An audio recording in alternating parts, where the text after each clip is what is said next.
Hey everyone! Man, welcome back to some more Let's Play Underrail.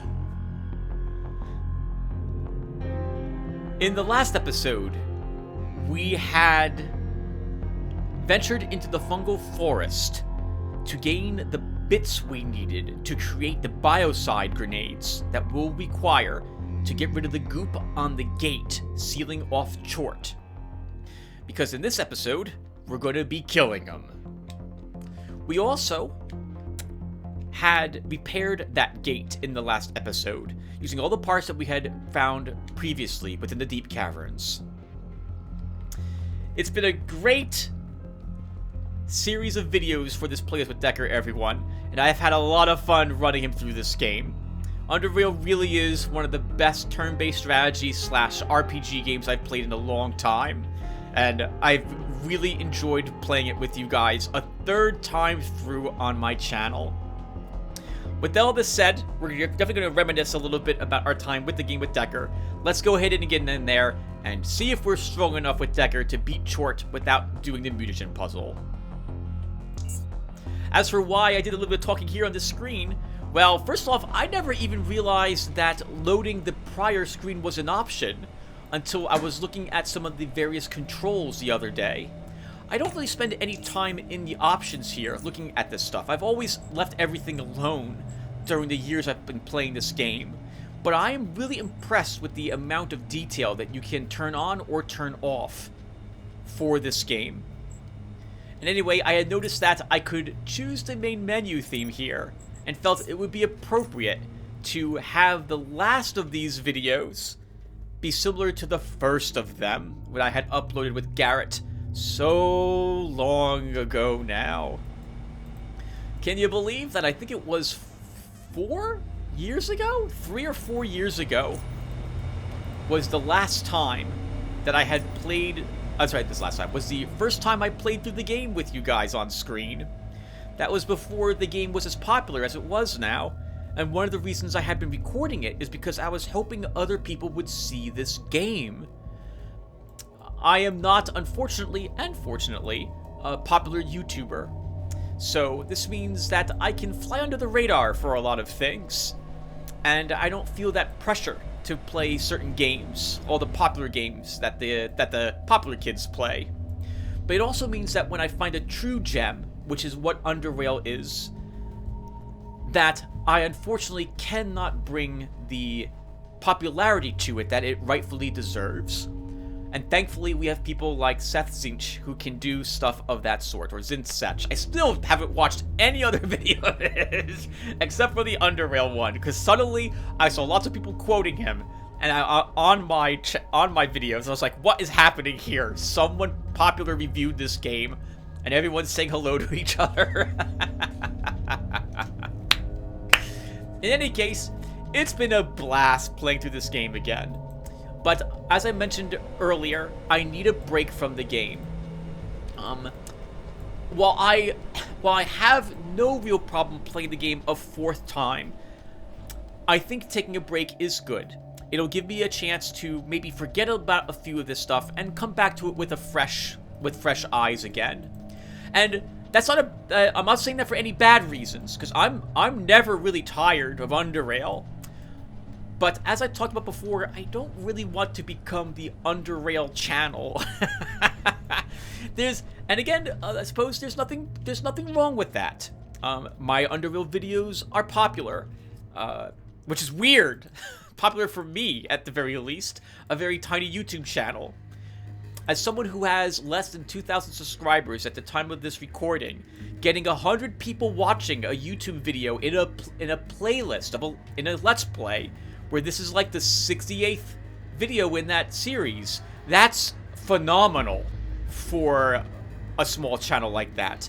Like mine, you normally don't get 10% of like your subscriber base, your numbers, watching a Let's Play that's 30 videos deep. You just don't. People don't have... I forgot to make the grenades. You just don't get that. You don't get that. So, or rather, that's very rare. So I'm very lucky and very humbled by the amount of people that are entertained by these videos that I upload. I think I got a comment thanking me for this as well. Yes, I did. Geronimo553. Thank you, sir, for such a kind comment as well. I'm very honored and touched when people let me know that they've really enjoyed my videos. Thank you, guys. Thank you, all of you who have been so kind to me over the years. And especially for dropping by to watch my Underrail videos. I've really enjoyed having the contact and the interaction with you guys that I have had. Alright, I'm doing a bit of babbling. Let's go ahead and read about the organic processor I forgot to use. The coat of paint covering the machine has mostly peeled, but you can still make out the label which reads Organic Processor. A sizable transparent container on the left side can be opened and is presumably where organic matter can be placed. The two large screens beside the machine do not seem to be operational. Let's place a captured latcher inside the transparent container. The creature resists being placed inside the container, but some rough handling solves that problem. A green button lights up, one labeled with Initiate Processing. You press it to create a horrifying image while simultaneously listening to equally disturbing shrieks. The vernacular creature squirms violently, thrashing all over the container until it gets turned into swirling sludge. The machine then sucks in the resulting red mass. A monitor to your left flashes on for an instant, then turns off before you can see what was on it. You patiently wait for a while, only to hear the sucking sound again, but this time it becomes more and more distant, until it disappears somewhere deep below you. The machine is silent again. In the end, it seems like the result of all of this was nothing other than the satisfaction of your morbid curiosity. Man, the first time I did this with, I think Garrett might have done this the very first time we were down here with them in the deep caverns. And man, I felt so bad for that poor little Latcher. On that same note though, Latcher's knocking me out of stealth. Latcher's in the way of me when I'm fighting, trying to get to spore turrets. Screw him. I hate these things. Let it be screwed up inside this machine. Alright, well now that that's done, let's place the Marcadia inside the transparent container. Or sorry, Mysocardia. You carefully put the slimy heart-shaped organ inside the container. A small button beneath it lights up, one labeled with Initiate Processing. You press it to hear the sound of the machine awakening. The organ is quickly sucked into sludge and sucked inside the container. Turned into sludge and sucked inside the machine. The container. Oh my god. The organ is quickly turned into sludge and sucked inside the machine is what the sentence said. A monitor to your left flashes on for an instant, then turns off. The monitor seems to be turning on and off once every 2 seconds, making the screen difficult to read. Regardless, it seems to be displaying the list of all organic compounds extracted from the processed organ. After staring at the strobing monitor for some time, you identify that the machine offers you an option to turn the resulting sludge into biocide. Let's make some biocide. You press the appropriate key a few times before it finally accepts your input. You hear some clanging sounds from the machine before the faulty monitor displays further information and options. It appears that the machine can automatically fill several different types of dispensing containers, as well as grenade casings with the biocide you've made. The machine seems to be out of all types of casings other than grenade ones. Alright, well let's make some biocide grenades. The available number of grenade casings is 9. However, since the only functional key seems to be 5, you are left with no other option but to make 5 grenades. After hearing some mechanical noises coming from inside the machine, you are eventually rewarded with 5 biocide grenades, ready to be used. Because you doubt you'll be able to make more, you think you should hold on to these for the time when you really need them. This is something, by the way, that I do very much like about the older games that have been out many years ago, and this game as well. It is possible to put yourself into a situation where you cannot make any progress in the game because you have used things you shouldn't be using, or doing things you shouldn't be doing in the game, such as picking a fight with the troops of every single Oligarch in Core City. Of course, I'm pretty sure someone has uploaded to YouTube a video of themselves killing everyone in Core City. And somehow still managing to beat the game. I have no idea how you do that, but I'm sure someone has done it. But, if you used all these grenades, I'm pretty sure you wouldn't be, and you had obviously not used one of them before you reached the gate. To get rid of that goop, you wouldn't be able to get rid of the goop. maybe the game, I've never tried it before, and I'm not going to try it now, but maybe the game would give you an, like, stop you from using the last one before the gate. But if it doesn't, I think I prefer that. I like games that allow the players to make such a large mistake. This late in the game, people have probably, hopefully, learned that you should have multiple save slots going forward for your characters as well. In any case, everyone, what else can we talk about really quick? So I want to reminisce about Decker for a little bit, but we'll do that before we get back to Southgate Station. We also can do that if we're forced to do the mutagen puzzle, which we may be required to do. Decker doesn't kill as quickly as Gabriel did, right? Gabriel was able to, like, one round most opponents. Decker can take 2, so he has a lot of little DPS, as opposed to Gabriel, who did massive amounts of slow DPS. And I have a hunch this is going to be tough.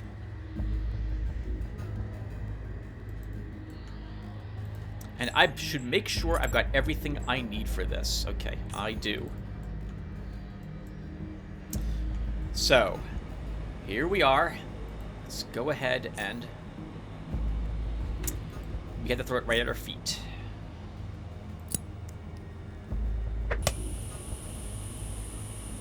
Now the grenade, the gas won't do its job unless we're on this screen. So we need to stay here and watch it. Oh, that was really quick. Holy crap.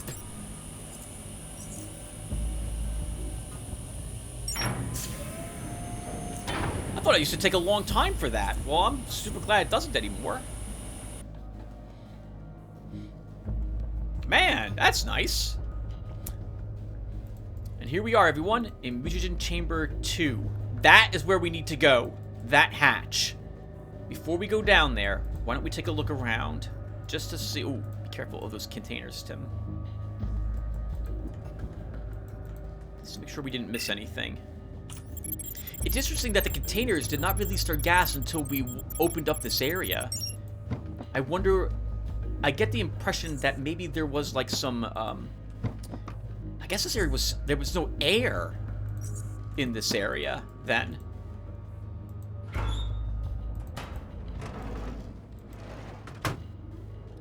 Mutagen Combinator Log Terminal. Reagent list. Echo 1. Ovid 1, Ovid 2, Ovid 3, Solaris 1, Solaris 2. Oh, okay. Those are all the... I understand. Those are all the reagents that we can find. Access HECDB. No luck. Notes. Okay. That just explains to us about the Exoduses.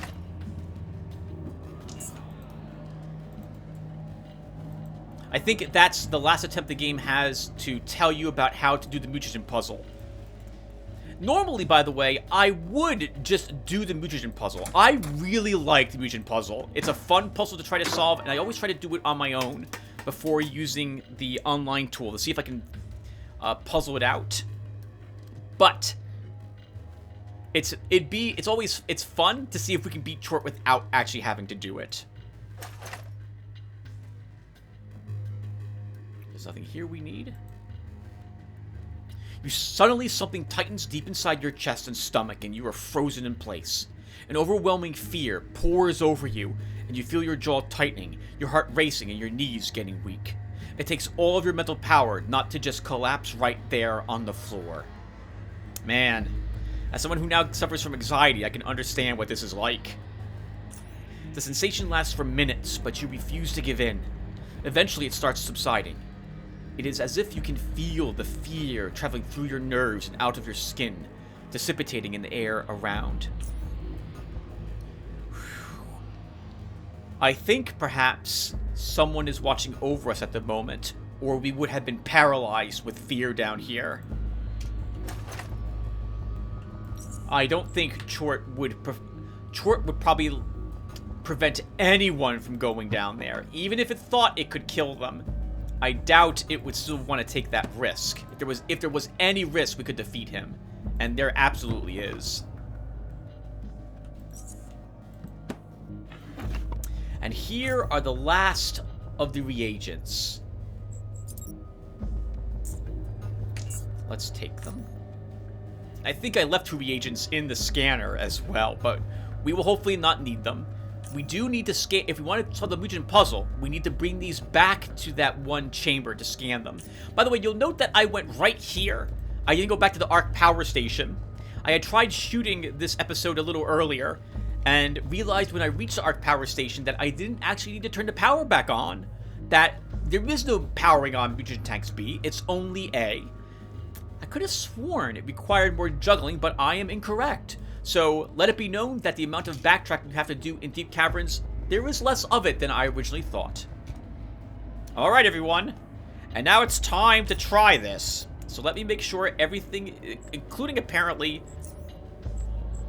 our Haxor, is fully charged. Okay, before we step down there, we want to make sure we have the right food for the job. Let's go ahead and take some bison milk. We're going to drink our juice. And here we go.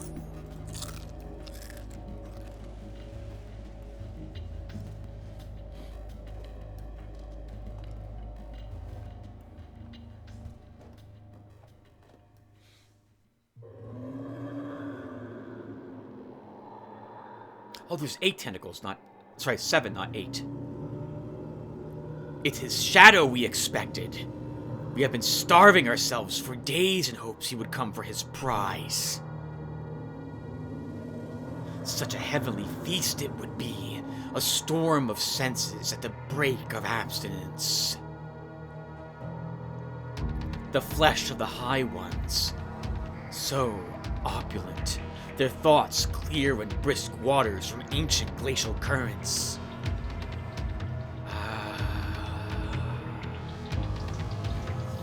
But I see now that he will not dare face us. And instead, we got you, another mangy rail rat. Trash-digging, foul-smelling, ugly, dysgenic mongrel.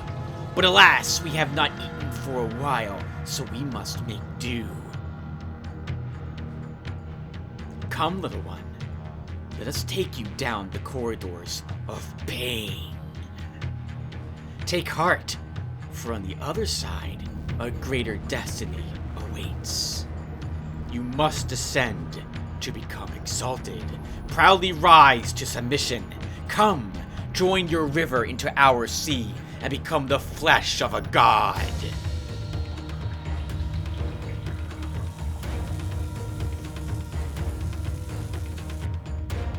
You're not allowed back up that ladder. You're stuck down here. Alright, it begins. So, we use a shield to start. A shame I don't have jumping beams. One would have been really handy here. And we want to sprint. We want to get there as fast as possible and not deal with these tentacles. We could try to kill that tentacle, but I view everything except for charging Chort as a waste of time. Can we kill him from this distance? Maybe we can.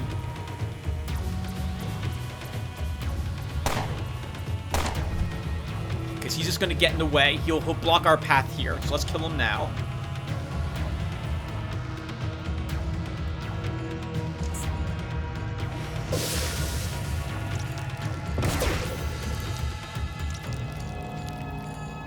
Okay, good.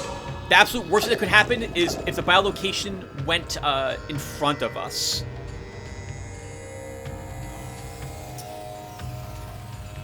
Okay. We need to spend one round getting ready for the next round.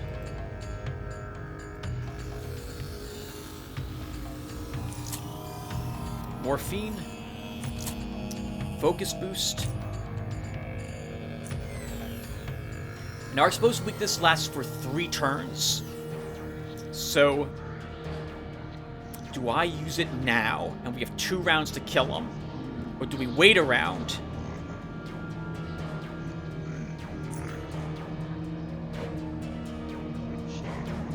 I think we'll wait a round to do it. Actually, let's switch our bullets, because I'm pretty sure Chort's armored. Can I take a shot at Chort? Without, okay. How much damage do we do with a normal bullet? 80 with a critical hit. And with a armor-piercing round, I cannot shoot it. I'm pretty sure he's armored. So let's switch to this. And is there any other drugs I can drink? I can't drink to be drained to make sure, or I would have. Same thing with Aegis. It's too late. Let's end the turn.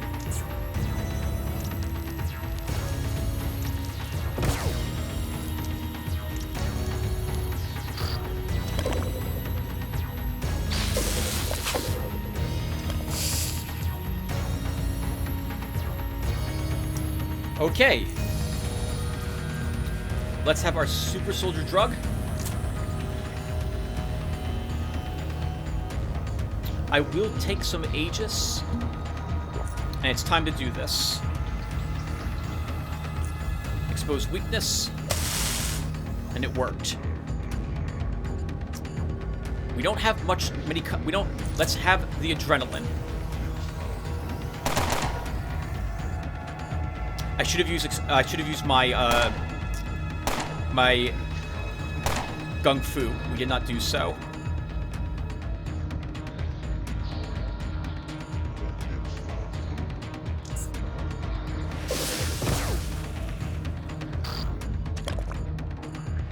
Actually, I guess next round is arguably the better round to use it in. Okay. Gung Fu. It's over. We won. Good God! Holy crap!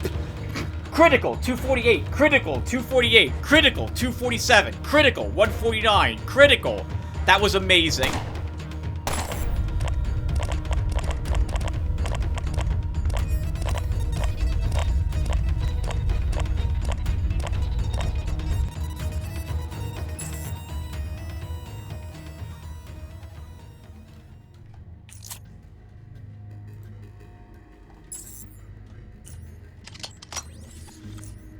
Well, that went really well. See, being a supercharged druggie pays off sometimes. Good God, we slaughtered him. That was amazing. That went even better than what Gabriel did. Gabriel had the two. Well, it took us one round. When we reached there, we took one turn taking all the drugs. A second round taking a few more drugs. And then we killed him basically on the third round. Unbelievable. Whether it was a monster or a god, it's dead now. Where's my oddity points? Did we get any for this? Please tell me we did. We must have gotten some oddity points for this.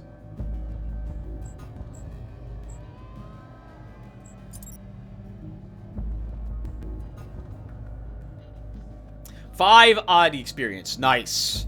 Shame to it, you're not worth more. Shame you're not worth more. Okay, let's grab the cube. Most of the commands on this console are written in a language unknown to you. There's two you managed to make out, however. Disable the latter electric field. And enable secondary elevator power.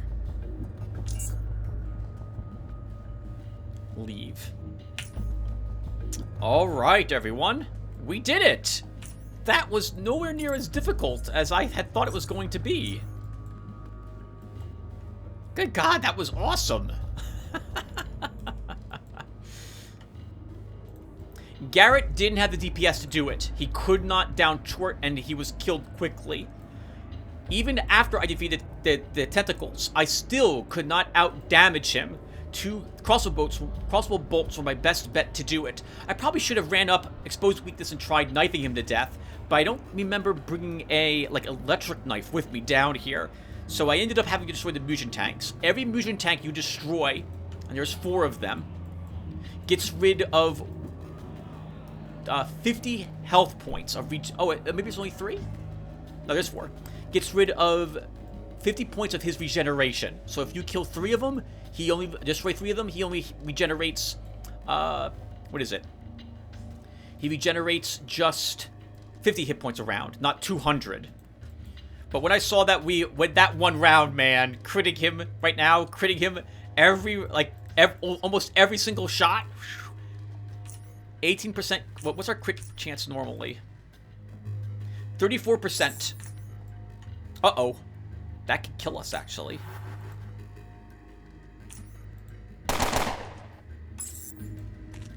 Probably shouldn't hang around down here. Let's get out of here.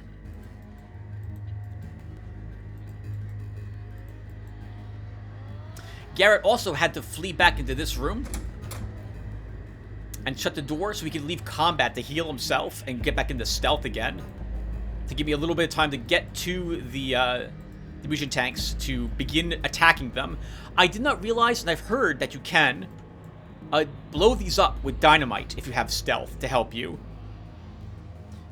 Other defenses that Chort does besides the tentacles is he will be spawning random Chortlings in this area, and they will all make a beeline for you as they spawn.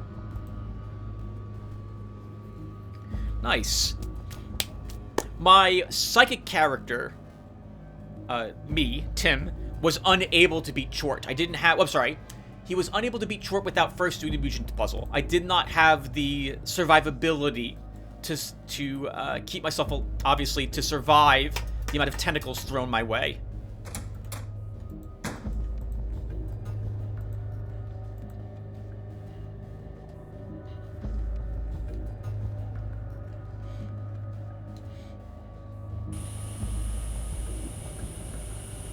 Oh, guys, please tell me I'm not dying as I'm saying this cloud. A familiar figure stands before you, addressing you without delay. Give us the cube. It's all yours. The Faceless carefully takes the cube from your hands. One of the soldiers hands him a metal box in which he places the cube, closing it soon after. We have no more business with you.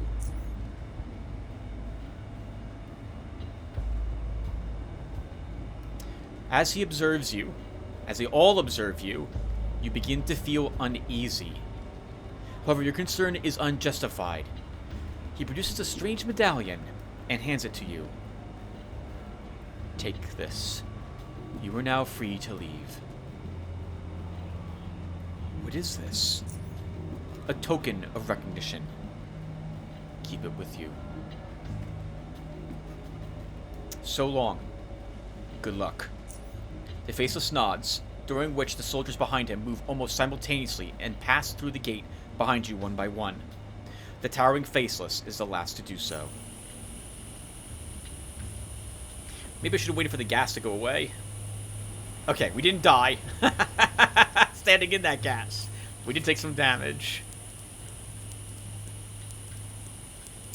Alright, now that the Faceless are gone, the Chortlings are gone, by the way, you obviously cannot get any Audi points from them, so hopefully if you're playing this in Audi mode, you killed all the ones that you needed earlier. It does also make that all these other areas are now safer to explore, should you want to do that as well. To find Audi points and level yourself more. There's still plenty of stuff for us to do in Underrail if we really want to do it. We could take on Fort Apogee. We could explore the rest of the Black Sea. There's still the Gauntlet to run, and there's probably a few other areas that I haven't stepped into yet. But I feel like we should wrap this up. I can't think of a reason why I should delay. And the latest Underrail patch will go live soon. I would like to try the next Underrail patch with a fresh save. So my plan now is indeed to take the elevator up, go to Southgate Station, and complete the game. And I might, but I can't promise I will, because who knows what I'll be in the mood to record, take on Fort Apogee with Decker in the future. Maybe that would be something fun to do. But if I do it, it will be a random upload out of the blue, probably at the end of this playlist. And we cannot power that on. Sorry, we cannot interact with that elevator. That must be the one that stopped. That's probably what leads up to the Institute of Chort, when we know that's not working any longer.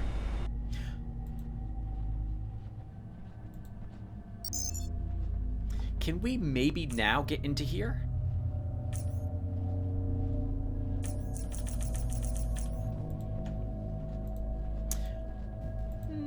Maybe in the future, I'll come down here and hit that button a million times to see if we actually get in at one point. Interesting. Look at all the dead chortlings around here now. Oh, I get the impression that at the end of this, after you defeat Chort, the members of the Institute that were down here are all killed by the Chortlings. So the Chortlings go berserk and begin attacking everything when Chort is dead. And I think even each other. They'll attack each other too. So now we'll have to fight past those side beetles that we fought before, because our exit is here. I suppose we should go and visit that storage of ours first. If we were to go back to where the Faceless were, we will find nothing there. The Faceless have completely cleared that area out and left nothing behind, as my recollection serves.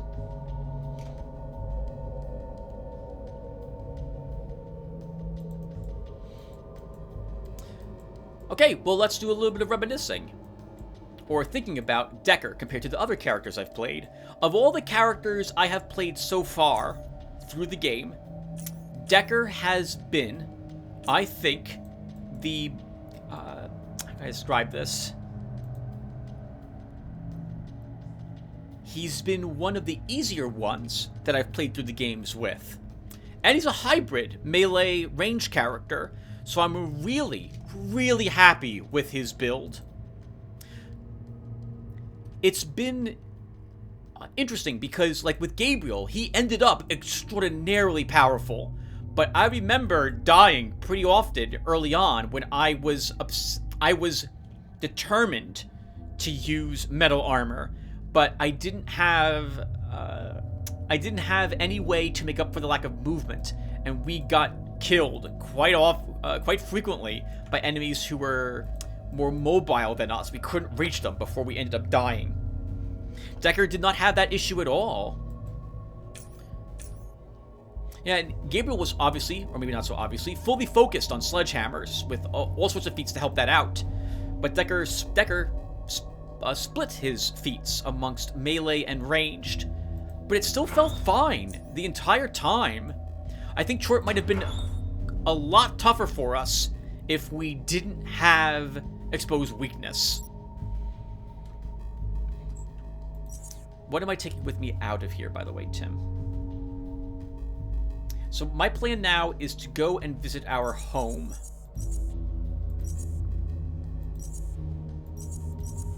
So I'll bring a handful of things with me. Oh, right, I brought some crafting gear down here to make a better pistol. And I think we did make a better pistol down here, didn't we? Slightly better, if I recall correctly. Because I think we did. I might be wrong. Actually, I'm probably wrong. I can't remember.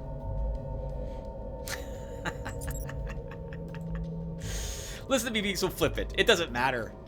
Good God, I didn't even need to solve the mutant puzzle. That's amazing. I'm gonna... Oh, I left those mutant pieces someplace else. So, okay, hold on. I forgot to look at the cube. I'm so sorry, everyone, for those people who wanted me to read a description of it. It's too late now. But let's go ahead and read the other item that we picked up. Imprinted upon this medallion is a circle split in 4 by the X symbol, with perpendicular serifs. The medallion seems to be made of some material resembling rough stone in texture, but lacking its weight and frigidness. I have never found out what this is used in. There is a cutscene at the end of the game, which we will see, I think, in this episode, of course, which will explain that we did not find out what the medallion was used for. I don't know if anyone has discovered what it's used for. I don't think anyone has. Whether this is because it's not in the game, or because not everyone has swept their cursors over every single pixel to see if there's something secret that can be interacted with, I do not know. But I am assuming that many people have found and have detailed for others to help them find various secrets that are not listed when you hold down tab. So I'm going to guess that it's not in the game currently. That's just a guess. Alright, now we have to do a final battle here.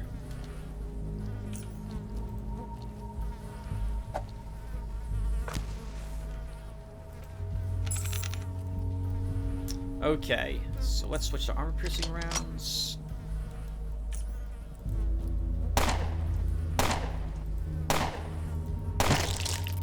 Nice. Take that, Goliaths. The other ones will expose their brain cases as they come to investigate what made that sound.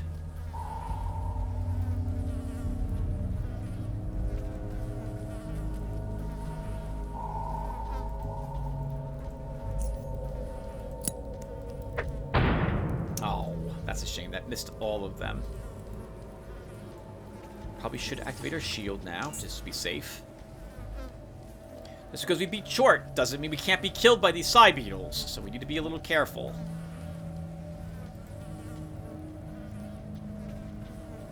I don't want to accidentally run up there and search the corpse and die.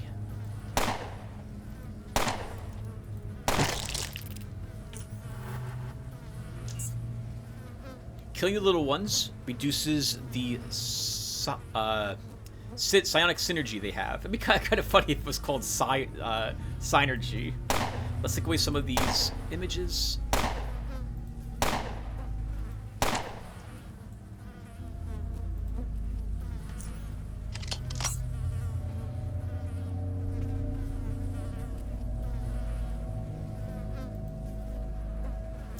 Wow, there's a lot of them left. Sprints off of cooldown, Tim. You need to be careful with how you do this. Let's throw a flare here.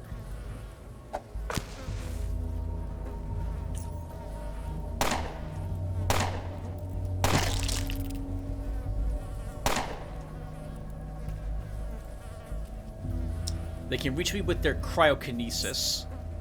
But I think we're out of range for his accuracy penalty debuff. Okay, whatever that's called. Good. We can now kill the rest of these. Assuming I can hit them at point blank range, of course. Wow! 3 misses in a row, huh? Okay. Big one dead.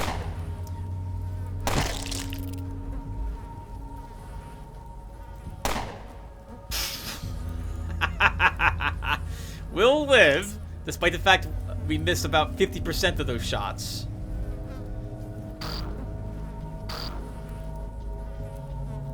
We took like 12 shots and missed like 7 of them. It's a good thing that didn't happen with Chort, or I would have been actually very mad. Alright. We're still in combat with something. Oh, the cave hoppers. No, more side beetles. Okay, apparently Chort's last act of vengeance was a bunch of annoying bugs.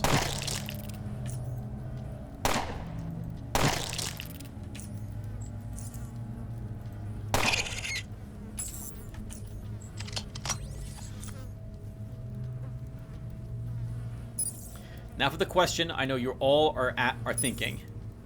Did we get cave hopper leather from the cave hopper we killed? No, of course not.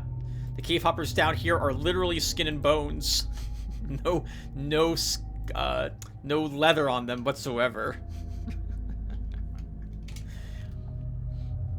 We shouldn't have any burrowers to worry about here. We sealed the burrower entrance and shut the door behind us as we left. Okay. Oh, I don't need this dog crate anymore either. Let's leave that here.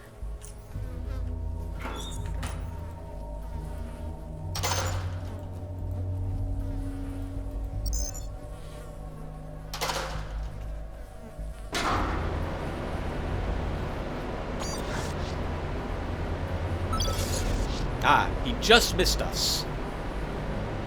He must have realized when he was talking to a Decker from a different timeline that this Decker was the one that actually successfully defeated Chort. A familiar shape materializes before you.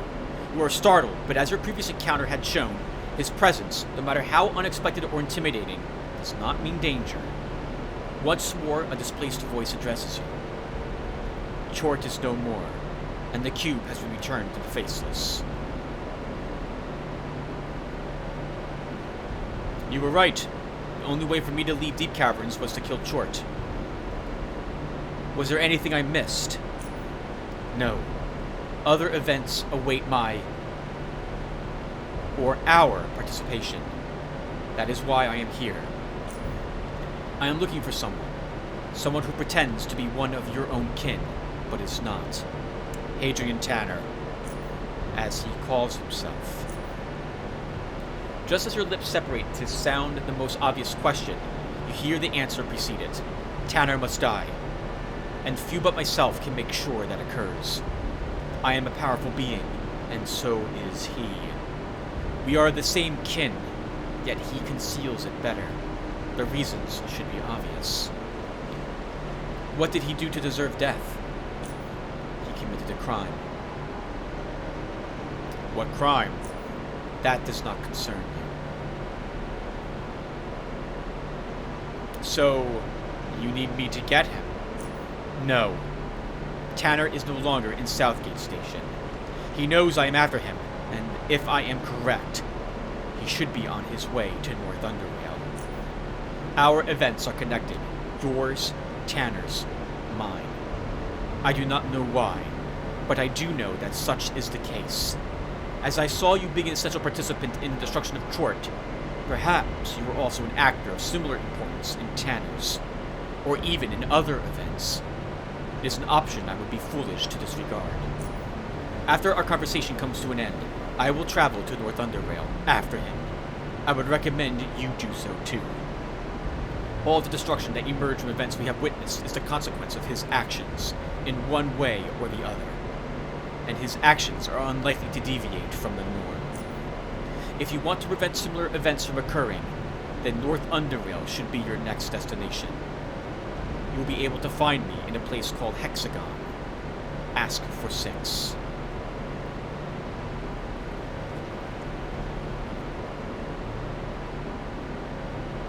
I don't know. I'll have to think about it. Your kin often exhibits foolishness, placing your petty desires before outcomes more important, drawing conclusions with only personal gain in mind.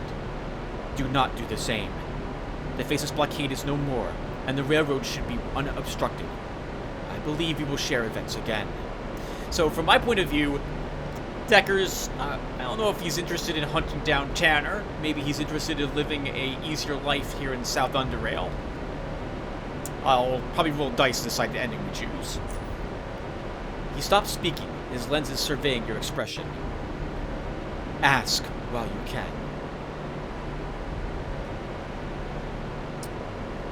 You say Tanner is pretending to be one of us. You don't seem to care about concealing your appearance. No. Why? It would be meaningless for me to do so. Deception is not what I want. What can you tell me about Tanner? His power is not far from my own, even though, because of his deceptive nature, he is reluctant to reveal it. He hid from me over the course of many events, under different synonyms. Every time I revealed him, he vanished. Why won't he fight you? Has he ever tried? No. He is powerful, but not as much as I am. Okay, Sweep 6 has been maxed himself, whereas Tanner probably took 1 or 2 feats that were just experimental, and he's not optimized the same way, so he probably can't stand up to 6 in a square fight. I understand why Hadrian Tanner is a bit nervous. Are you sure he hasn't found a way to increase his power somehow? He tried, but I do not allow him, as you are able to see. What's Tanner's real name? I will not reveal that. You told me yours. Yes. Names hold power. I revealed mine because it was necessary. Revealing Tanner's is not. Maybe in some different event. I think I've always been a fan of this. I think The Wizard of Earthsea was the first book that I had read where true names were something that was discussed. And I think in like Dungeons and Dragons, if I recall correctly, at least in 2nd edition, if you knew like something's true name, you could call upon it and make it obey your will or something of the sort. So maybe it's something similar to that with 6 or Raw Umbra here. Why were you in Oculus? You, being its member, should understand that by this event. I was tracking Tanner, and the trail brought me there. Let me ask you something else. Do so.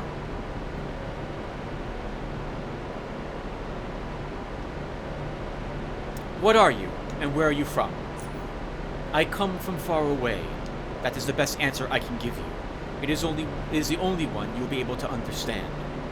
As for what I am, the things you see will be enough of an answer. Are you one of the godmen? I am not sure what that term means.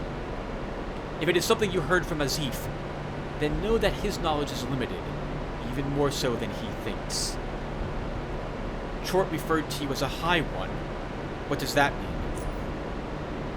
It is an archaic term, a distant thought. It does not describe me, but it speaks volumes about this particular manifestation. Can I ask how far away you're from? You would not understand it, and you do not need this information.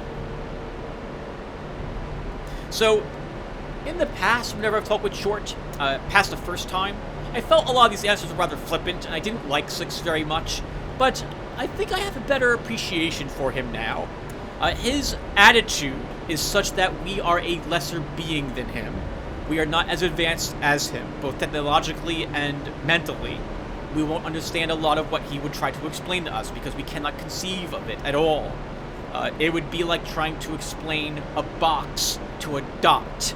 It just doesn't exist in 3 dimensions. It has doesn't exist in 2 dimensions. It's a single dot. It's not a plane, it's not a line, and it would be really confusing to try to explain how it would work.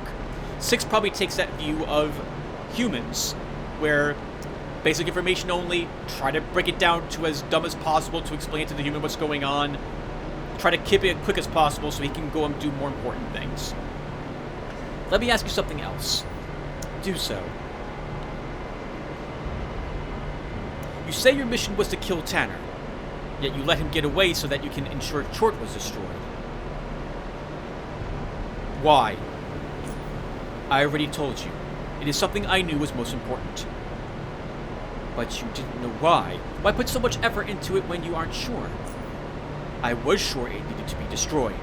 I was not sure why. There was a difference. I could not explain these things to you, even if I wanted to. Your language is incomplete. Well, it's fair enough to say that Chort had the cube. The Faceless really need it for something. Chort might have discovered a way to interact with it and use it in a way that would result in the destruction of everything we know. That's good enough for me, Tim, to have gone after it. Maybe not Decker, but we did it But to get out of Deep Caverns, I'm sure Decker would have done it anyway for that reason, and to keep it existing. Well, I had nothing else to ask you, Six. Good. Then our conversation is done, Decker.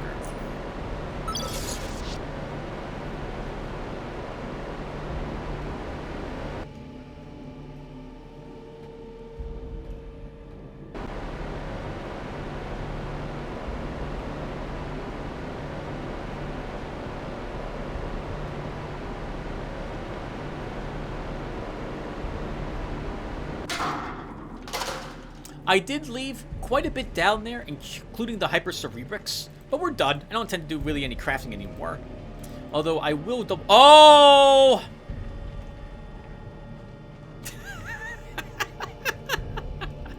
But I did leave the juice down there, so now we have to walk back.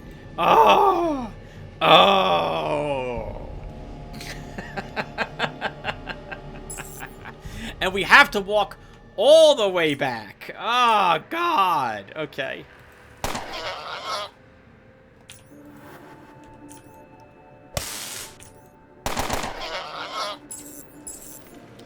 Oh my God, little pig.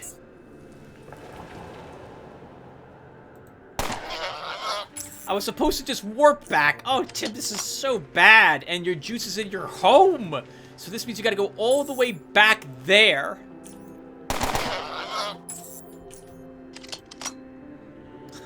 Oh, if you want to get your juice, you have to walk back. Okay, whatever.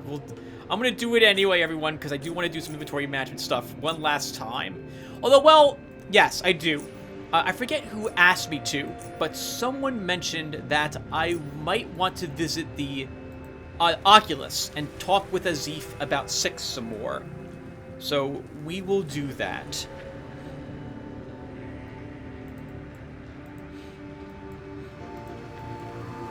So well, I guess since we are here at Southgate Station, we can first do Southgate Station stuff.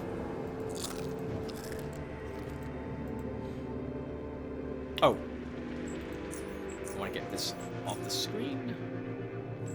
Oh, this is disabled repair button. The room is hazarding the mechanism operating one of the gates in the area. If you can figure out a way to fix it, it might prove useful to you. That's probably an oddity point or two that we didn't get because we didn't fix the bot. We should go back down there and fix it for those oddity points. But thankfully, we're not going to because I'm not going to level to 30. We're done with... I highly doubt we're leveling to 30, so... I guess since we're here, we can report what we know at least about Tanner. We can begin the in-game sequence, and we can then go to our home before we go to North Underrail to chase him. So that's what I want to do. Let me see. Dice, tell me what we're doing. Chase him as a 19, stay here as a 12. Okay, yep, so we'll go ahead and chase after Tanner.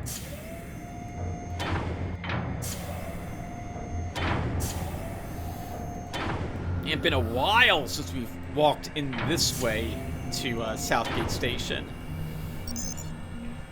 Let's see. We go to...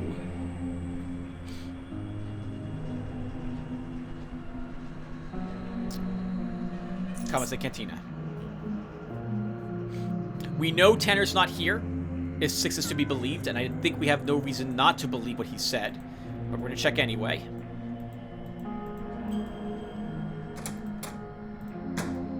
He's not in his office. It gives us a perfect chance. Hacking 0? It gives us a perfect chance. How does that even work? What does that even mean? You don't need hacking?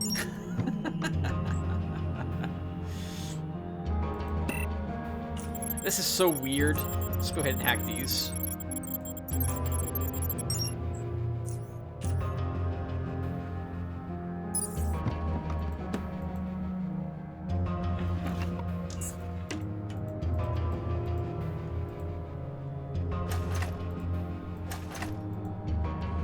Yes, I'm looking for oddity items. I don't think there is any here, but we weren't allowed to search these earlier.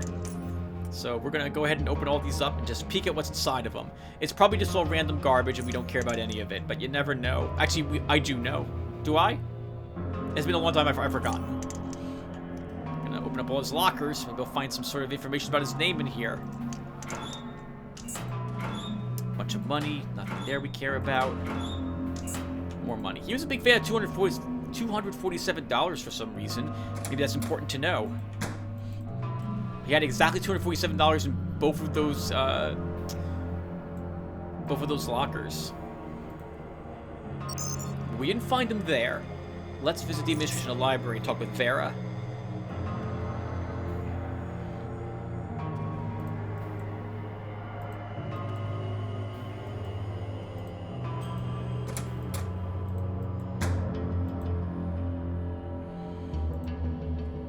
From the moment you stepped into the room, Vera's eyes were fixed on you. However, you are aware that the worried look is not only due to your lengthy absence. Decker! I'm so glad you're alive! After we heard Protectorate forces were moving towards the entrance to Detroit and not hearing from you for so long, I became really worried. I've yet to determine if I actually am alive, considering the things I've been through. I understand. You deserve rest. I wouldn't want to delay it any longer, but something happened. Tanner disappeared. I know. So, the word is already out. Tell me about his disappearance. He left his office some time ago, and no one has seen him since. No one saw him leave through any of the station's exits, like he vanished. This has never happened before. So many things are happening around South Underrail, and his disappearance worries me. Vera looks at us as if wanting to say something, but that statement seems like it has been replaced by a different one. We still haven't checked his room. Since you are here, I think it best that you do it. Why me? Usually I would approach Gorski with these kinds of things, but since he's still in Core City, that leaves you as the only one I would trust the most with something this important. In that case, I guess I will have to do it. See Ezra. He will let you into Tanner's room. Keep your eyes open and try to find anything at all which might shed some light on what is happening here. On my way. Good. Meanwhile, I think it's time to assemble the console. Return to me once you and Ezra inspect Tanner's room.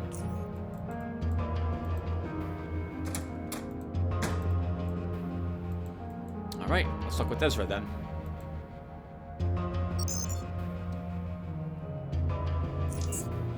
So, I never guessed Tanner was the traitor the first time through. I beat the game with Garrett. He was the first person to discover it was Hadrian Tanner. Afterwards, though, it's a little obvious. Oh, I'm sorry. If you look for it, the way that it's described and how Tanner speaks to you, and the effects of it, remind me of like the Bene Gesserit from the Dune series. How they use the voice to compel you to do things. And that's why you go to Chort and join them, or get into their institute to find the cube. Tanner has told you to do this, and so you do it. It's interesting that he has that power. I have no clue if Decker would be able to resist it if we run into Tanner in the future in Hexagen. Ezra looks at you with his one good eye and speaks in his usual calm and even fashion. Have you spoken to Vera? That's why I'm here. I'm ready to go to Tanner's room. Ezra presents the keycard to Tanner's room. Follow me.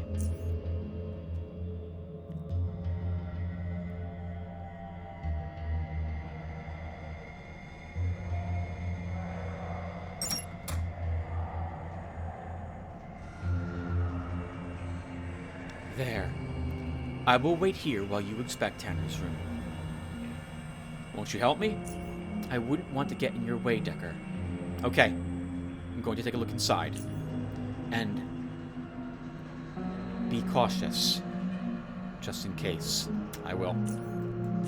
Well, let's be cautious. So, detection goggles on. Light ourselves up. Head on in.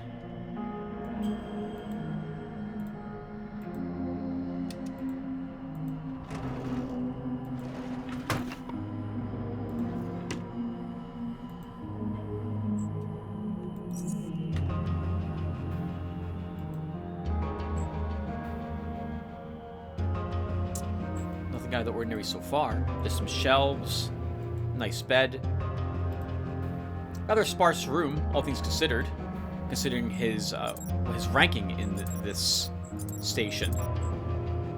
But that's fine.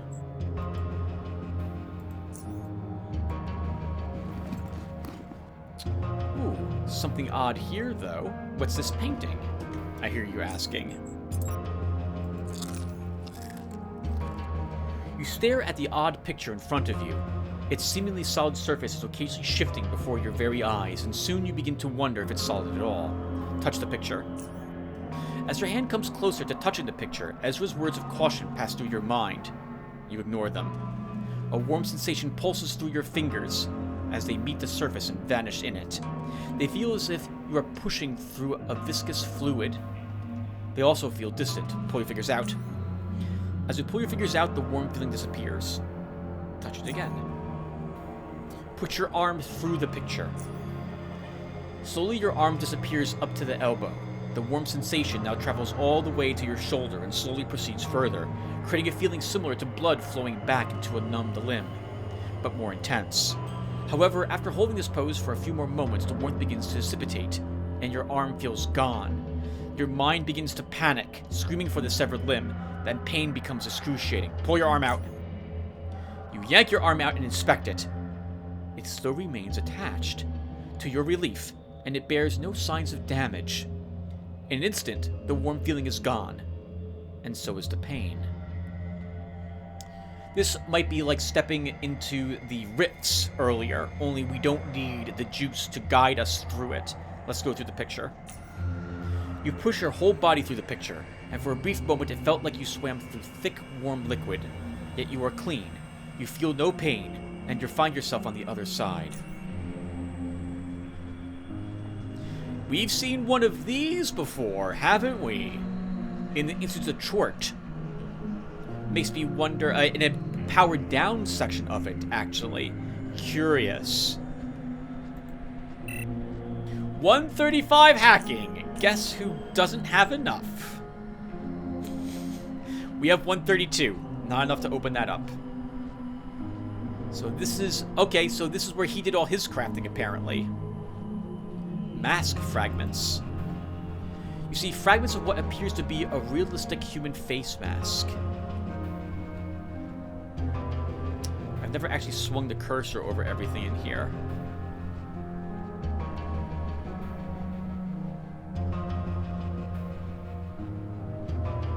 Okay, I don't see it changing to anything else. Judging by its positioning, this could be some sort of console, but you have no idea how it would function since it has no obvious displays or controls. This reminds me a little bit of those crystal controls in the old Land of the Lost series for some reason. I think it's the triangular shape of it. The outline of it reminds me of those pylons from that show. As you step out of the picture, you are startled to see Ezra staring at you. I see you have found something interesting. Damn it, Ezra! Don't do that anymore! We have an agreement. The corner of his lip twists into a barely perceptible smile. Wait, did you know about this picture? No. And still calling it a picture seems rather inadequate, based on what I've just seen. Tell me, Decker, what was on the other side of this portal? A small room with a status cell of some kind and 2 desks. There was a chemical set and a number of different chemicals there, along with what appeared to be mask fragments.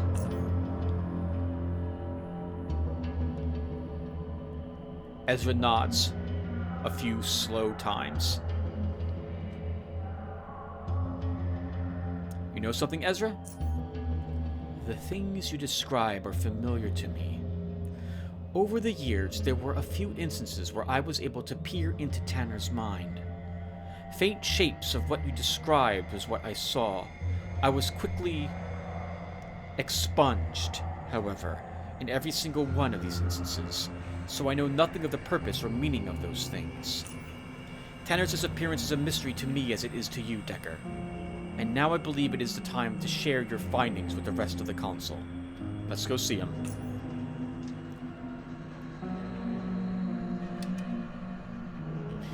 As you were describing what you saw in Tanner's room, you could clearly make out expressions of growing astonishment on the council members' faces. You finish, and with that the room instantly becomes noiseless, as if empty, until old Jonas speaks. And there it is. What are you talking about? What am I talking about? Would you listen, woman? This is the moment. The moment where we can finally sit down and discuss the man. If he even is a man at all. Who's been a mystery to us for all these years, yet we never dared speak about him. Whatever. I know we're all thinking the same of him. Yes. Tanner was a mystery, as you said. His appearance, his background or lack thereof, and just his presence. He stood out, and it's something I felt as soon as I got here. But no one ever spoke about Tanner, ever. And he was a competent man, so I accepted things as they were. Behold the power of the vampire presence ability. Makes people just get along with you without anyone realizing they're thinking any differently. Well, Vera, it wasn't only you. I remember Tanner when he came to the station. I had hair and more teeth, and the epithet old was far off from becoming stuck to my name. Tanner. He looked barely different than what he looks like now. Maybe it's because of that thing you saw in his room, Decker. Tanner barely aged. You people might not have noticed it as much, but I did. I felt the same as Vera, and as every single soul in the station. And for a good reason. Tanner was clearly hiding something from us, and to peek into his room, as revealing as it is, there's just more questions than answers. I don't know, but at least we can now clearly discuss Tanner in the open. I do not disagree with anything said here.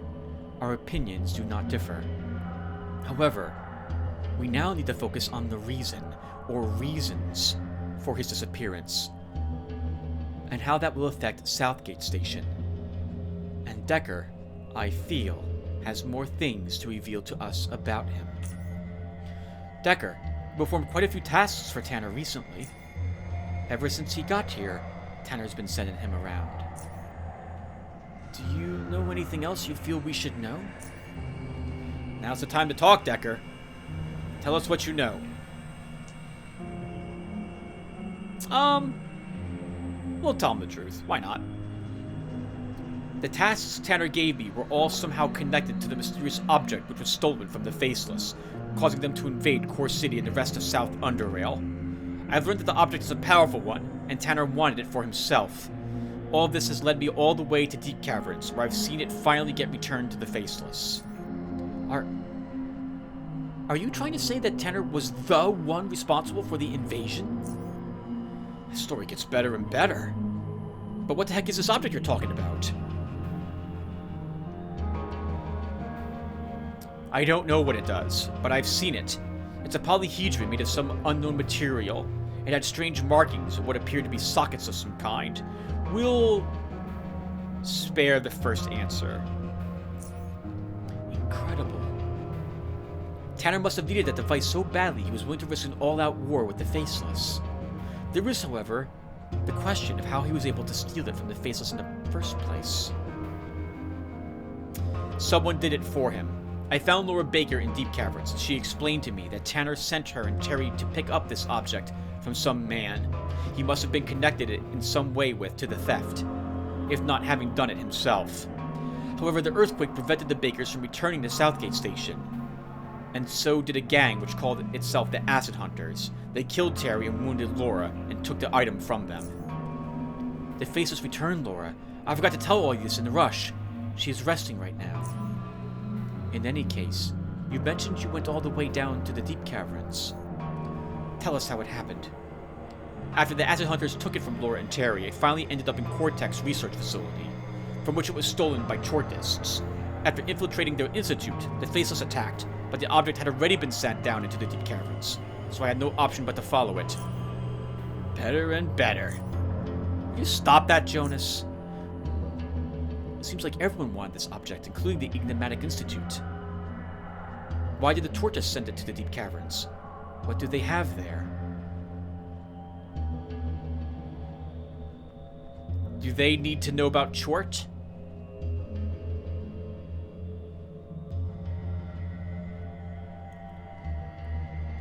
They have Chort. What? What's a Chort? It's one ugly creature. One giant, disgusting, mutated mass of flesh with slimy tentacles sprouting from it. Everyone is silent, exchanging stares. I helped the Faceless fight it. Actually, no, we shouldn't Decker would not say, and he would totally brag about it. I killed it and returned the object to the Faceless. You got a real pair of mighty boulders between your legs. How do you even walk, son? Fascinating. You have seen amazing things in such a period of time, and you live to tell the tale. But this tale presents even more questions than answers. And we still don't know who Tanner truly is, what he is going to do with the Faceless device, and where he is now.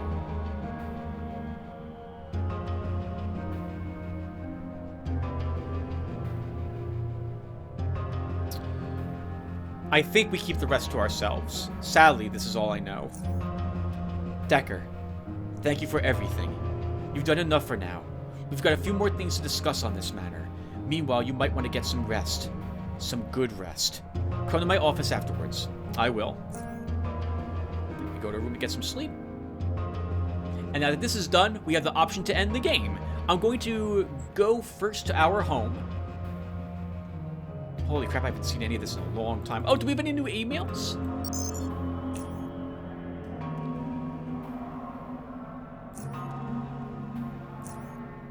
We do not. Okay, so why don't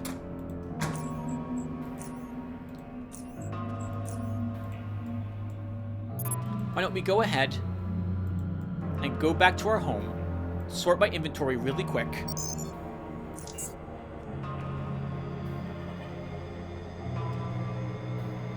Go to Oculus, see if we can talk about Tanner and possibly 6 with Azif. And then we'll leave, yep, for North Underrail. So let's go to Core City.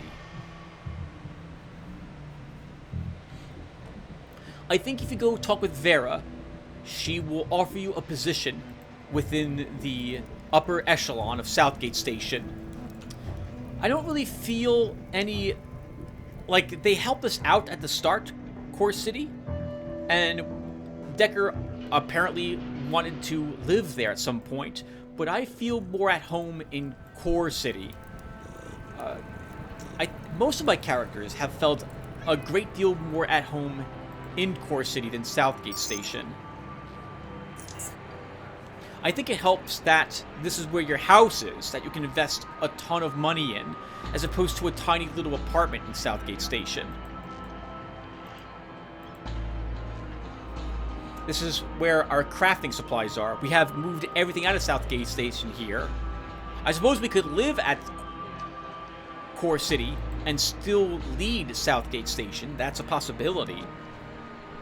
But I would, for some reason, I feel that's a bit... Well, no, that'd be like... That's like living in New Jersey and going to work in New York. It's the same thing. You just have to take the train every day.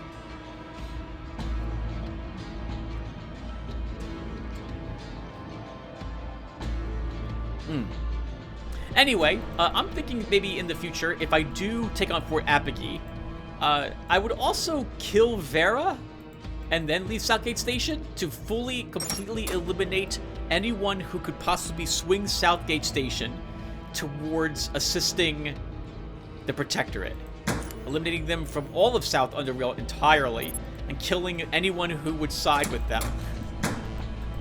We were all about the free drones a long time ago. Alright, we're finally home. So, let's do some quick inventory management. What's my total electronics here, by the way? 117, which is really just 117? Yeah. 117. That is obviously not enough to make the high-level shield that I wanted to make. We can get up to 120 with an underpie. We'd have to take the hypercerebrics. Otherwise. And yes, this is very important, everyone. I have to do this. I have to sort this.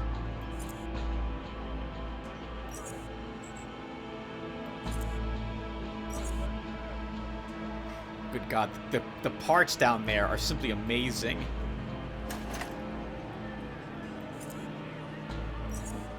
Could make a fantastic taser if we wanted to instead.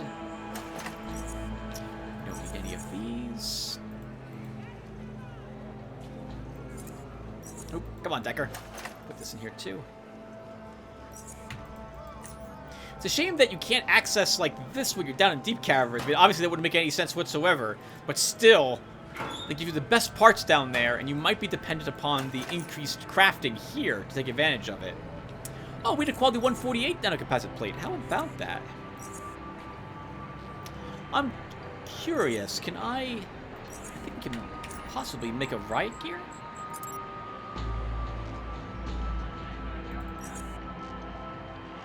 No, it has to be like a... No, this can't be using riot gear. Alright, never mind. Alright, darn it.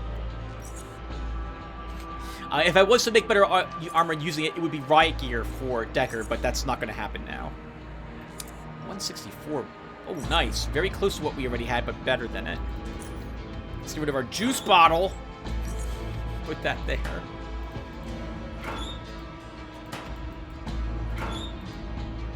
Everything must be placed in its proper place. That includes this last shield amplifier, circular wave amplifier that I forgot I had. Good God, I remember the name. Alright, so let's get some juice, go to Oculus, and then we are done, everyone. This has been a real pleasure again to play this game with you guys. Thank you. I will let the credits roll in silence when they spawn, and I'll read the ending sentences that happens to all these places based on our actions. We could also visit the dude, because we gained information about him from the Karis residential district. But because we didn't read any of those, any of the logs down there, I think the effect of talking to him about it would be kind of lost. You wouldn't benefit from as much of it, lore-wise. So we'll skip that. Let's go to Oculus.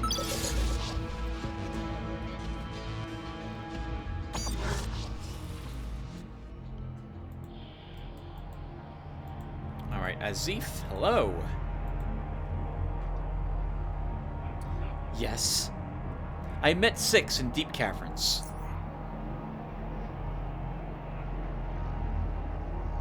You did not follow him there, did you? No. Our encounter was meant to happen, as strange as that may sound. And Six told me that himself. But he spoke about a lot of other things, and it is those I have trouble understanding. That is why I come to you.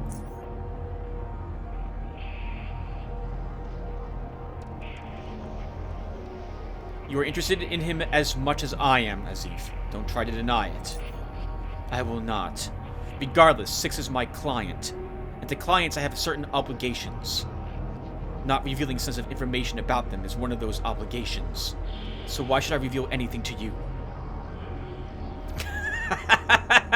Because I'm the freaking Invictus, so we can threaten him, and that's not what we're going to do. If Six could have revealed his true name to me, then it's clear how much he trusts me. Why wouldn't you? I see your point, Decker. You have managed to grab my attention. I'll let you start. Speak to me of your encounters with Six.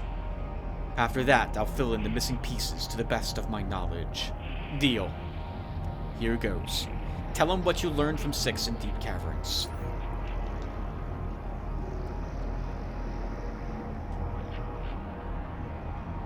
You finished relating your strenuous adventure to Azif.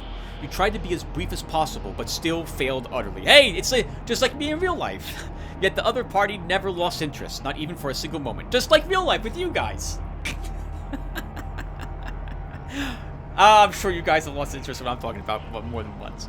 Moreover, as you were staring into his non-human eyes, you began to notice things you had failed to notice before. The abyss does not have a bottom. This abyss is in fact a gateway to an expanding universe. In darkness, you now see stars and galaxies colliding and embracing in death, only to give birth to new ones after the remains have been recombined. As your words shed new light to recent events, so do these celestial bodies shine brighter. So you create new memories and ideas, new cerebral stretches for his consciousness to explore and occupy. Void these eyes are not to those who have the ability to see through them. He failed. And Tanner managed to escape, at least for now. So that is what happened. Well then, what do you think of all this? This is a lot of information to digest, yes. It is clear that our mutual friend saw something in you that deemed you worthy of his rather stingy, all things considered, words. But one cannot say he wasn't right. You slew Chort, after all, just as he predicted you would. And when you asked him whether he was a godman, he neither confirmed nor denied it, which is puzzling. This is a lot to take in such a short period of time. But then again, yes, Chort. Could it be Leviathans?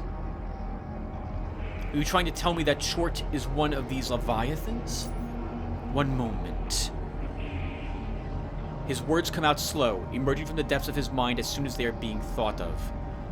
You see, Godmen hate and have fought Leviathans, whom I do not know much about other than they are the enemy. Repulsive. Giant. Yes, the mainframe spoke to me of them. That might be why Ramumbra, could he actually be a godman, wanted you to destroy Chort. Chort is a Leviathan. But Leviathans were defeated. Or so the mainframe said. So, I like this. First off, everyone, this is the first time I'm ever seeing this conversation. So I am amazed that this is here. Man, I've missed so much with this game. Even after almost 2,000 hours of playing it, there's still so much secreted away. It's absolutely wonderful. This reminds me a bit of the... Oh, what were they called now? There was an H.P. Lovecraft story which involves these two extra-dimensional or extraplanar creatures. The Cthulhu, Dark Corners of the Earth, involves these things as well.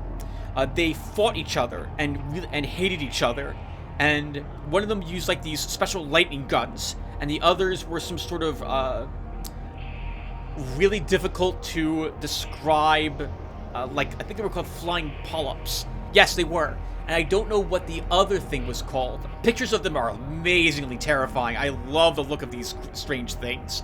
And they would fight each other.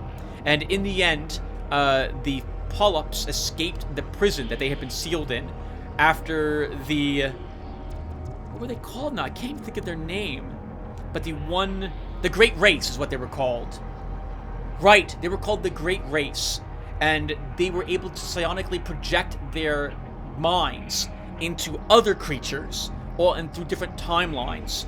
And so they were looking for a way to live forever and escape their own eventual destruction by leaping from creature to creature. For a brief time, for a few thousands of years, they lived within humans, and they would grab humans from different time periods and bring them to where they were performing experiments as themselves, so that they could study us and see if we would end up being the race that they would populate permanently, but we were not.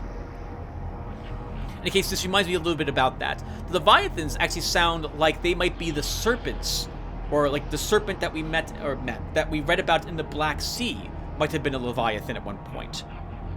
Anyway, I'm sorry, I'm getting distracted. Let's get back to this. If what you said is true, then that would explain why killing Chort suddenly became more important than finding Tanner. But how do I fit into all of this? You. I'll get to that. But let's consider this first. It could really be that not all Leviathans have been defeated, and that Ra Umbra, at some point during his chase for Tanner, recognized Chort as being one. But then again, there is so much in your story that grounds Chort to our world. It came to existence here, in this, our reality, in our time. Yes? It is not otherworldly, is it? Then again, it is apparent that Ra Umbra experiences things differently than us. There is no before or after for him, only events, self-contained and predestined. It could be that Leviathans are not specific creatures of any kind. Could it be that they are evil in general, but they haven't defeated evil? Or did they, in their time?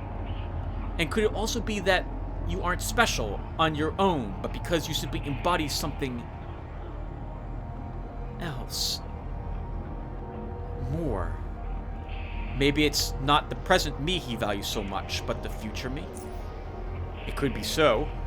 The same applies to Chort, though. Perhaps this Chort was not a threat in his eyes, but what it will grow to become, yes? But then again, future and past, temporal dimension, these do not seem to be a part of Ra Umbra's vocabulary. Decker, we are now dealing with concepts that we cannot understand so easily, if at all. The simpler the model of something is, and the less you have to hypothesize, the more likely it is for this model to be true. And we make a lot of wow, how do I say this word? Suppositions.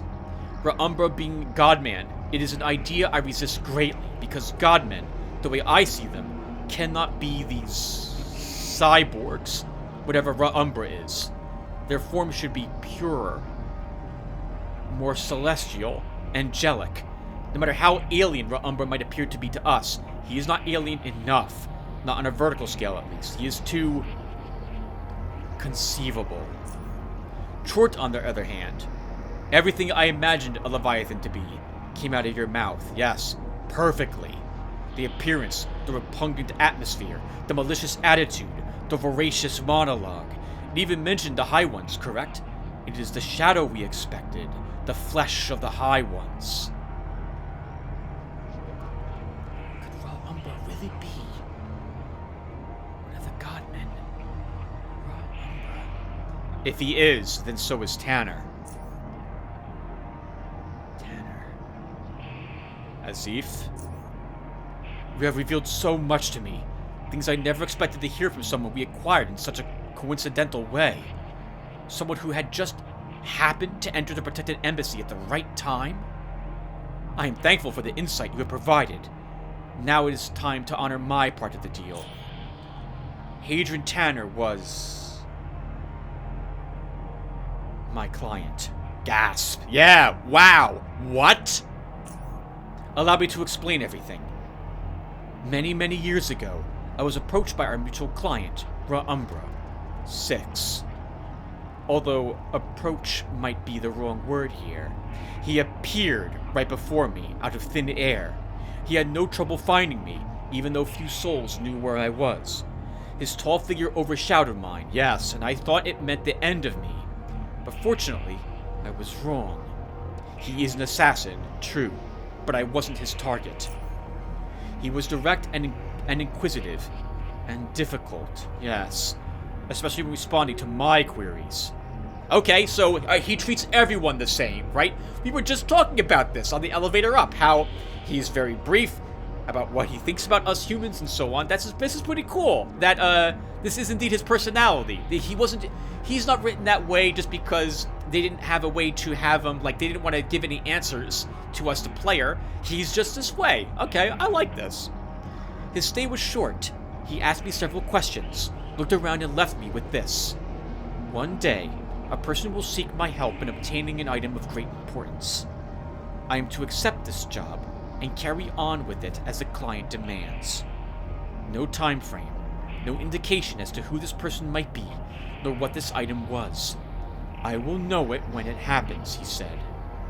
All these things are clear now, but back then I was confused. I couldn't grasp it. Many years have passed after that, and that whole encounter moved to the back of my mind. Forgotten. Until we were contracted by whom I now know as Hadrian Tanner. And even that is not his real name. This happened just over a year now. He approached us under a pseudonym back then. Yes, understandable. Ra Umbra was right, even if it did take a long time for it to happen. I made a contract with this person to acquire something from the city of the Faceless in deep caverns, the very cube that would end up causing all this mayhem. What did Tanner want it for? He never said, and I did not ask. It is an object capable of outputting incredible amounts of energy. Whatever he needed it for had to be something too demanding for any power source he had available. He didn't ask specifically for it, though, at least not immediately. He was simply aware of the Faceless and their technology, and he wanted a slice of it, hoping that it would fulfill his needs. And only we could help him acquire that. We needed the right Oculite for the job, because it was apparent that this was a difficult task. It meant passing through the Chortis Institute and reaching deep caverns, traversing through perilous wilderness, evading or confronting all that lurks there, locating the Faceless and their city, before proceeding to the hardest part of the mission up to that point, infiltrating Faceless society. We needed someone who is the embodiment of Oculus, who would dedicate himself and deliver. And we had just the one. How he tricked the mind readers. How he became a member of their society. How he gained access and insight into their technology. And all that without actually becoming one of them.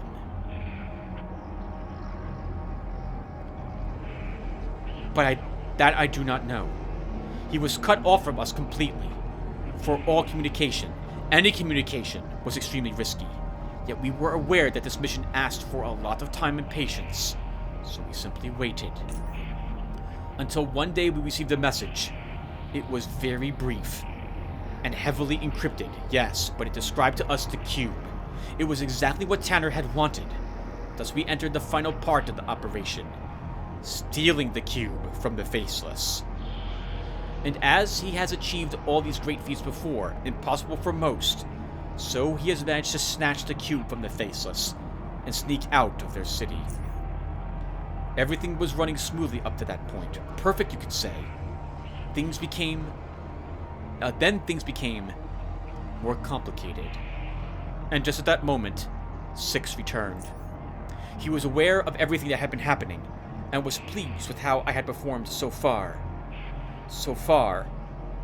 His content would soon evaporate as everything began crashing down, starting with the Earth itself. The infiltrator had already managed to transfer the cube to another Oculite when the earthquake struck. That Oculite, in turn, was supposed to hand the cube over to Tanner's people, which he did. They finally left Core City, and then we lost track of them. Hey, I was supposed to actually search for this Oculite's name in their database when I came back here. Partially due to communication problems caused by the earthquake, partially due to the incompetence of the Oculite, which was meant to follow them. But we lost track of both Tanner's people and the cube. Now, because of your story, I know these people were the Southgate Station merchants, the bakers, and what happened to them afterwards. But at that time, we had no idea what was going on. You can understand that Ra'umbra was far from pleased, and I believe that he was in that very mood when you arrived to Oculus, yes. Oh, that explains why he was so angry. He remained here up until we learned that the Chortists have acquired something from the Cortec research facility that fit the description of the cube. Then he went after it. I wouldn't be lying if I told you I was relieved to see him leave. Even though I was eager to somehow learn more about him, despite how non-forthcoming he was, I feared that, if the state of the mission deteriorated even further, it would be I who would have to vacate Oculus, and quickly. The rest, well, that was your story, Decker. That surely explains a lot. I'm sure it does. But you have more questions for me, yes? What is the Faceless City like? The only thing he relayed to us is that it was more technologically advanced than we had anticipated, and that as a collective, they operate on a level above our own. Not much else. Our communication was quite short and to the point. Oh, and yes, he did warn us of the military capacity, and that we witnessed shortly after. How did Tanner contact you, and under what name? Couldn't you have figured out his position? Almost always he contacted us through a different individual, and when that was not the case, this individual at least used a new pseudonym. His true identity and location was never revealed to us, until now. For someone who we now know to be a master at keeping himself hidden from someone like Ra'umbra, it's not surprising he's quite capable of managing us, mere mortals in comparison. Besides, we, Ra'umbra and I, have already made a contract. I knew what had to be done, and didn't want to risk it. So, what happened afterwards to the Oculite that infiltrated the Faceless City? We do not know. After handing the cube into the hands of the other Oculite, he simply vanished.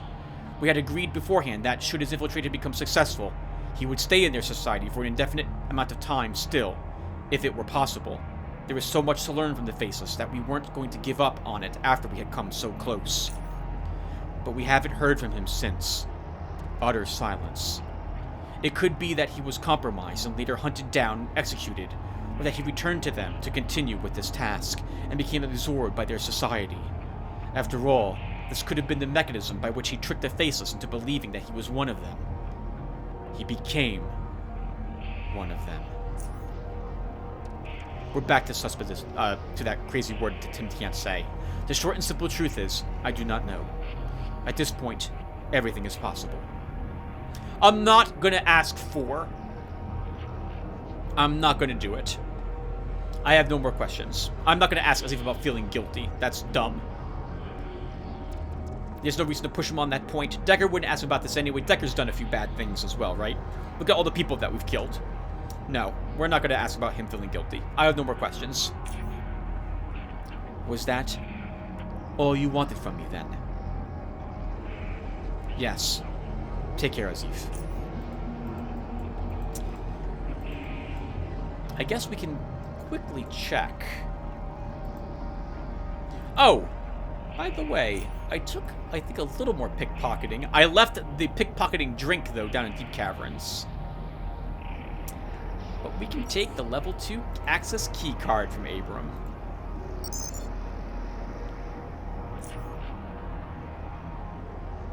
I can't remember the gentleman's name, though. This is the guy I think we're looking for. Darn it, I can't remember his name now. And I'm not going to read all of these. Okay. Oh, that's a shame. But I am running out of time. And I don't remember which of them I've read. And I would like this to not take like 3 hours. So let's go ahead and wrap up the game.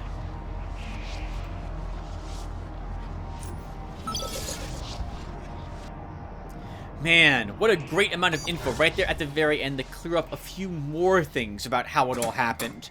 I'm so glad that they added the details about, or more of the details about who had stolen the cube. Because I thought it was just never going to be said. It was a mystery. We would just never know. And I was fine with that. You know, we don't have to know everything in the game. I like that some things are a mystery. But I also like it when the game does explain everything, and I like reading it. That was really nice. Really nice. Very well done, Stygian Software. Well done. Alright. Well, it's time for me to make the end of the game save. What do I call these? Game over. Okay, so Decker, game over.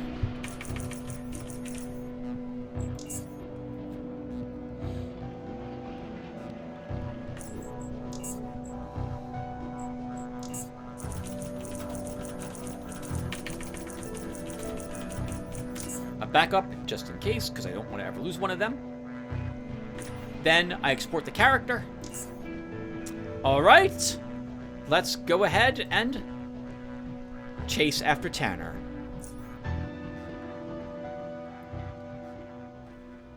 As before, and during the Faceless blockade, it was still business as usual in Junkyard. The balance of power between the Black Eels and Scrappers held.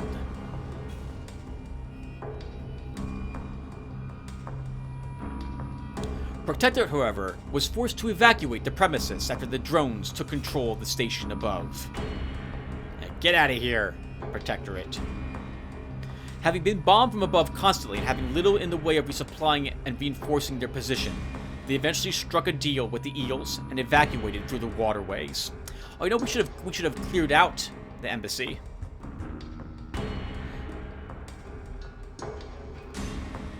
This finally put an end to the Protectorate's idea of being able to integrate the far south into their territory anytime soon.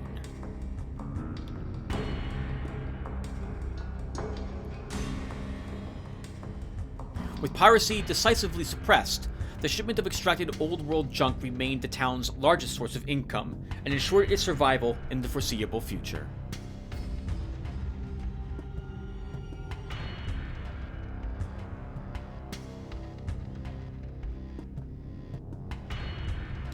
With both Brewers and the Rat Hound King out of the way, Hearthonians extended their hunting grounds and grew their community.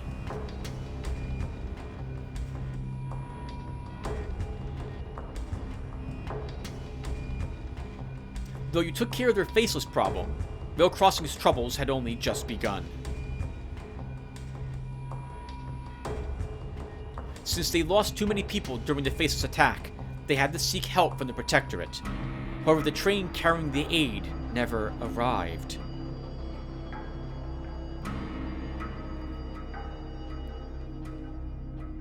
Eventually, the nearby Ironhead clans took notice of the station's weakened state and mounted an assault. Despite being weakened by the absence of Baylor and his clan, the bandits smelled weakness and kept on with their offensive. Ah, it's a shame.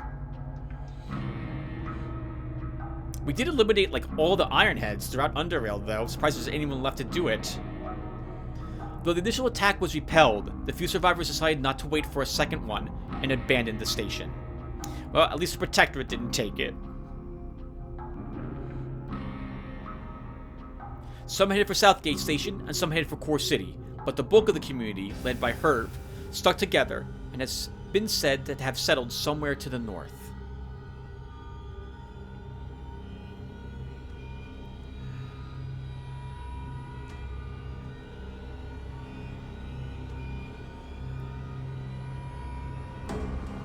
With the beast dead, Foundry was able to resume its production. Though economically prosperous and safe from outside threats, the city continued to suffer the same health hazards.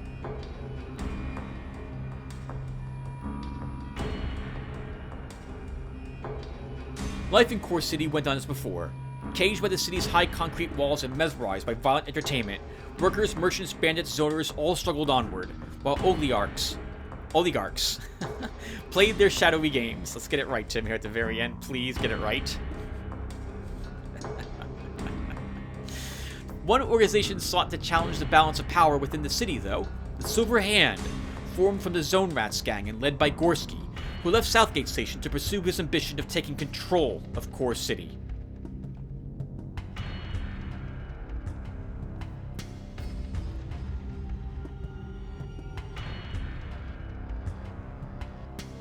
Though met with fierce opposition from the established oligarchs, the organization still survived and, due to enjoying the general support of zoners and the poor inhabitants of the city, managed to carve out a small piece of Core City for itself.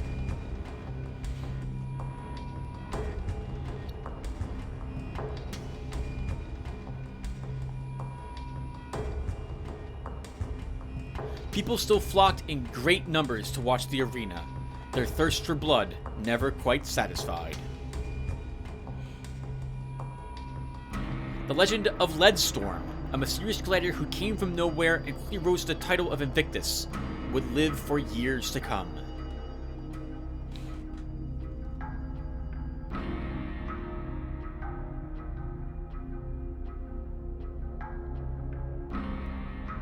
With the destruction of Epani Lab, the loss of South Railroad Station, and finally the evacuation of Junkyard Embassy, the Protectorate suffered devastating setbacks, and was in the end forced to abandon their plans to take control of South Underrail, at least for the time being.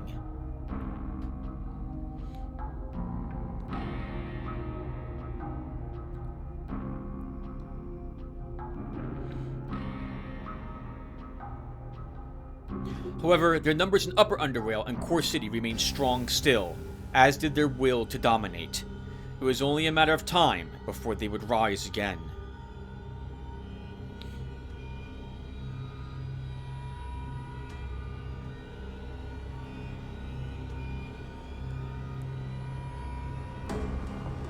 The enormous success of free drones in pushing the Protectorate out of the far south took everyone by surprise. No one dared to hope that such a small cell could accomplish such a great task.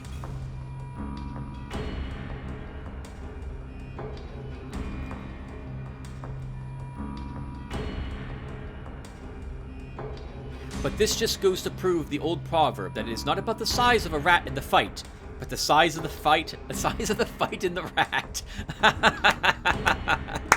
Fantastic. What a great phrase that is. The discovery of the spy in their midst had a twofold effect. On one hand, drones were able to operate in much greater safety and found that their plans were not thwarted as often anymore. But everyone's probably a lot more paranoid, I'm imagining, after that. It's been a while since I've seen this. On the other hand, the knowledge of this betrayal sowed seeds of doubt and mistrust among comrades. Who else could also be a spy?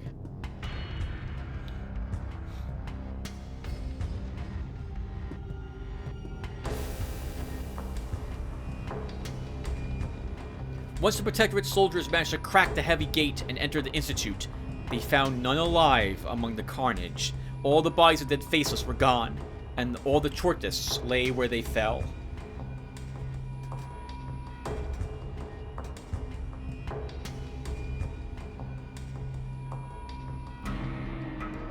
Except for one. Aiden's body was never found. Finally, killing Harmos Starvos left the remaining Rassiphors in disarray. After Chort was destroyed, they were swarmed by the rampaging Chortlings and slaughtered to the last. Yep, that's what we saw down there.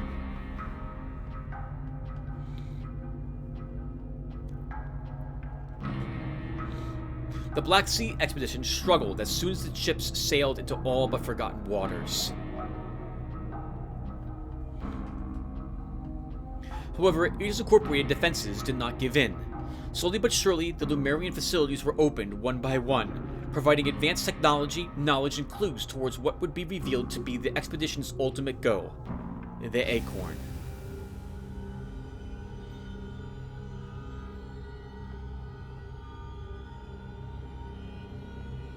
But they never saw the Acorn. Realizing that it was time to leave, they gathered what they could and managed to sail out of the Black Sea safely and for good.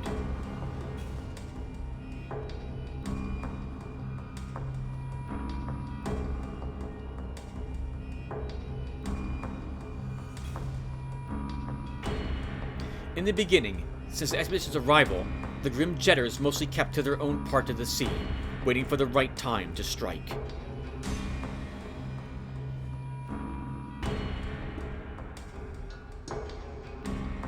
They did manage to launch a series of successful raids following the expedition's retreat, but then they suffered a swift and unexpected eradication, and with it, a great threat to South Underrail waterways was removed.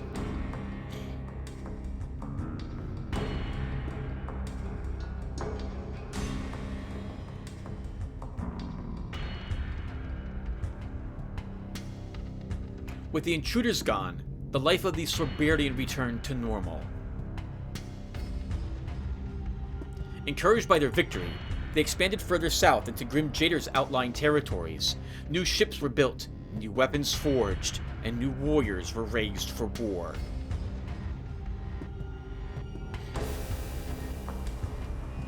But the glowing canine not only marked a spot by which they never went beyond, but one that they never even dared approach.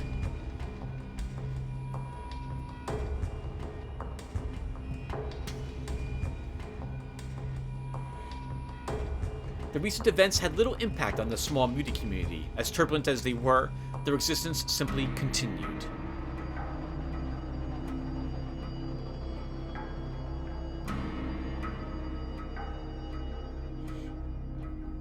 As for the Acorn, whether Aaron actually brought it to United Stations or not is something you never managed to discover.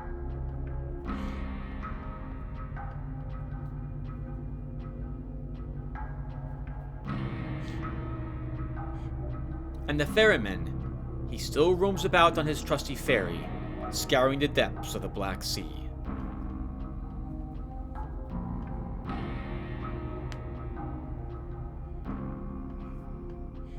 Todd became something of an attraction ever since he first appeared in the camp, but in this he became a subject of a scientific study, despite Professor Oldfield's protests. Of scientific study, not a single one. Even though he was given resources to learn and improve himself and eventually overcome his former limitations, he felt as trapped in there as much as he was under the Black Sea.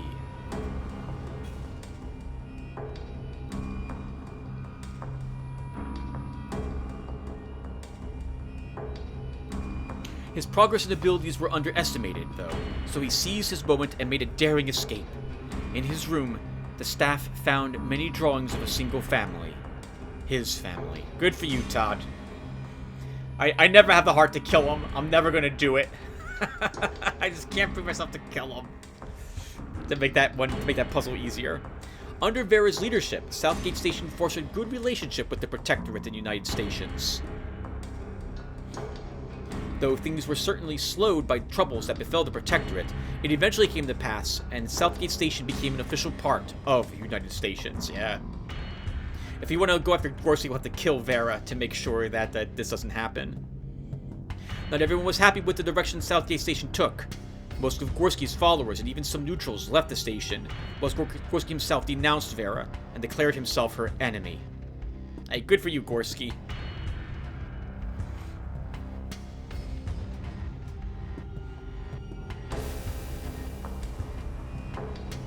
As for yourself, you decided there are more important things in managing a station, and that your destiny lies elsewhere. You boarded a train that took you far to the north to Hexagon, where you hoped you'd find Rum Umbra.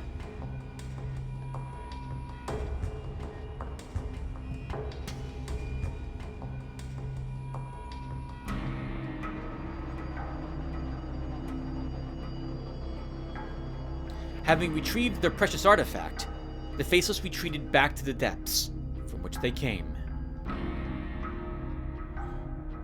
You never discovered the purpose or meaning of the medallion they gave you.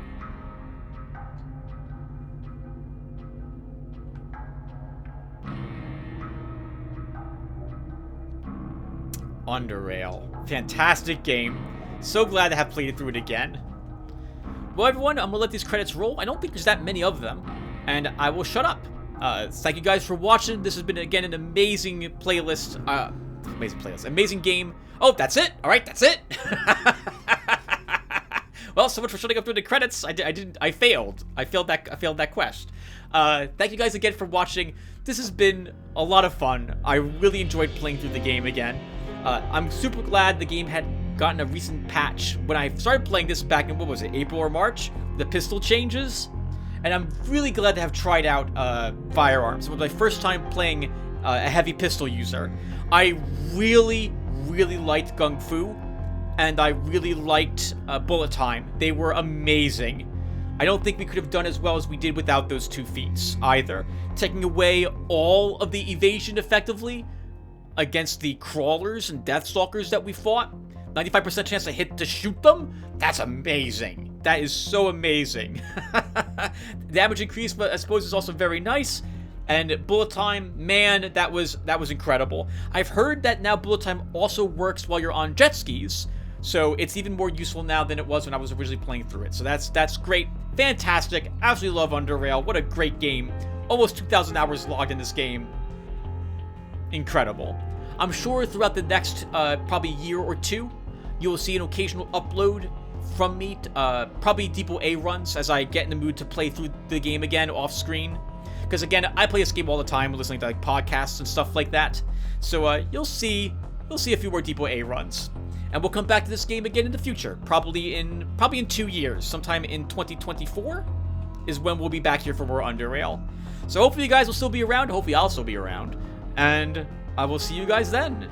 Thank you again for watching, everyone. A real pleasure again, and take care. Hope to see you in a different game